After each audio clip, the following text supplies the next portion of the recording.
This college freshman is only going to be 18 and a half by the NBA draft's time and already has cosigns from NBA legends like LeBron James, Kevin Durant, and Kevin Garnett. A potential number 1 overall pick in this year's upcoming NBA draft, this 5-star prospect going to Duke is going to show out and prove that he could be the next All-NBA talent. Cooper Flagg has now taken over the basketball world, and within the past few years has gone from a solid-looking prospect to the clear-cut number 1 overall projected pick in this year's upcoming draft.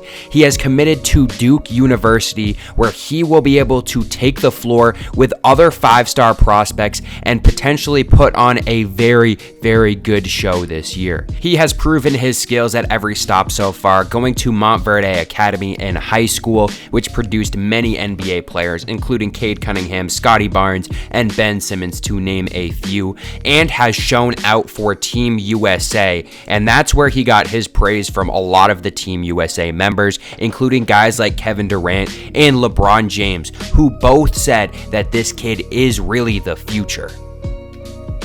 At just 17 years old, Cooper Flagg has already made a name for himself as one of the top prospects. He ended up reclassifying to enter the draft early. As I said before, he'll only be 18 and a half years old when he's drafted, so one of the youngest players drafted, basically coming out a year before many other prospects, since he did end up reclassifying, but he was still the number 1 overall player in his class, leading to him committing to Duke. Now, at 6 feet and 8 inches tall with a 7-foot wingspan, he's got the size and athleticism that NBA scouts are looking for. But it's not just his physical tools that have been standing out. We can see his high basketball IQ and skill set have made him special up to this point. Throughout his career at Montverde Academy, he averaged over 25 points, 13 rebounds, 4 blocks, and 3 assists per game. He was also very, very good defensively. Like I said before, 4 blocks and 13 rebounds. He was getting boards and blocks as well. He was able to do all of this as a power forward, but he has been able to bring the ball up the court as well, having almost positionless basketball skills at this point.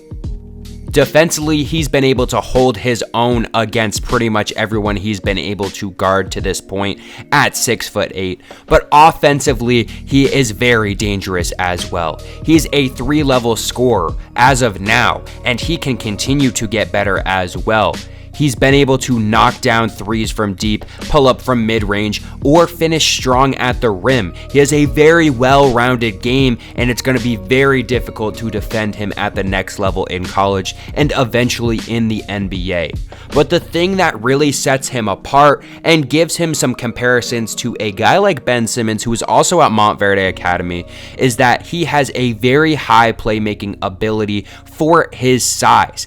At 6'8", he has a very, very good basketball IQ and is able to assist a lot of his teammates, where this year at Duke, he is going to have a stacked roster overall, so I expect him to be able to pass the rock and get a lot of assists if he decides to. So far, Cooper Flagg's biggest comparison that I see a lot online is Andre Kirilenko, a 6'9" versatile two-way forward with good length, very well coordinated with good fluidity in his upper and lower body, high-level athleticism, and quick off the ground, which translates well on both ends. He has a very good defense and has almost unlimited potential at this point. A 9 with athleticism, a 9 in size, 9 in defense, 8 in strength, 8 in quickness, 8 in leadership, 8 in jump shot, 9 NBA ready, 7 with ball handling, 10 for potential, 8 for passing, and 9 for intangibles on this NBADraft.net comparison online. Overall, I think his game is going to translate very well in the NBA, and at the small forward / power forward spot at 6'9", like I said before, this guy can also bring the ball up if he needs to, and that's why he's been getting some of these comparisons as well, because like basketball is right now, especially in the NBA. Getting that comparison before and getting that praise from a guy like LeBron James or Kevin Durant, who he did practice with and play with this year in the Team USA practices and some of the scrimmages as well. Both of those guys, as we know, almost positionless at this point. Bigger, small / power forwards, but they have the opportunity to go out there and pass the ball and take the ball up the court as well, which I do think Cooper Flagg can do at a high level. And this is Kevin Durant talking about Cooper Flagg, which he did practice with during the summer. I wish I would have went up against him in practice, but from watching him on the sideline, he looked like a hell of a player. Somebody that's just going to only get better with more experience. 17 years old, coming in here playing like he's a vet almost. No emotion, just going out there and doing his job, and that's a good sign.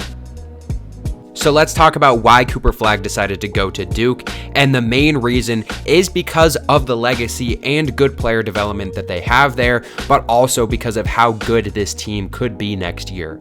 At starting point guard, you have Tyrese Proctor, who is going to be a junior this year and decided to stay at Duke. After last year, he didn't have a good of a season as he would have expected and was planning on entering the draft, but decided to stay, so there will be a veteran presence there as well. Next up, you have Caleb Foster, who's going to be a sophomore, and he was a top 25 freshman in the class of 2023, and he had an injury last year in late February, which is why he's coming back this year, and a potential top 10 pick in this year's draft. You have Cooper Flagg at the 3, Malik Brown at the 4, who is a junior going into this year as well, so another veteran presence, and Kaman Malouche as well, who's going to be a freshman at the center position at 7'2" and 250 pounds, who is going to be another very, very interesting prospect to look, as he was a top 5 prospect in this year's class as well. Now, Cooper Flagg has all the talent in the world to go number 1 overall, and as of right now, he is the projected number 1 overall pick in next year's draft. When we look at Tankathon right now, this is before the season starts, but these are the teams projected to be in the race for Cooper Flagg right now. As we look at the top teams, Brooklyn, Washington, and Portland, the top 3 projected teams to get the number 1 overall pick, all with 14%. And then after that, teams like Detroit, Chicago, Utah, Toronto, and Charlotte all round out that top 8 overall. They have San Antonio here at 9. The Lakers and Golden State could also potentially be within the lottery, which we're looking at right now, but who knows? Because when we're looking at these, Atlanta is missing their pick, and San Antonio has 2 of the top 10 potential picks in this year's draft. But I do think it's going to come down to a team like Brooklyn, Washington, or Portland. If I had to make a guess right now, I think Brooklyn might be the worst team in the NBA this year. They'll be competing against Washington. It just seems like they don't really have much talent over there in Brooklyn right now, and Cam Thomas putting up 30 points a game may not actually result in them winning very many games. But the race to get Cooper Flagg this year is going to be a very, very big one. There are a lot of good players in this year's draft as well, but there's going to be a lot of teams vying to turn around their franchise with a kid like Cooper Flagg, who may dominate college basketball this year and then go on to be an all-pro level player in the NBA. So let me know down below, what do you guys think of Cooper Flagg? Are you excited to watch him play basketball this year at Duke? Do you think Duke has a chance to win the national championship with this starting lineup as well? And does your team have a chance to draft Cooper Flagg in this year's draft? Do you think they're going to be competing for the number 1 overall pick? Let me know down below, and I'll see you guys in the next one.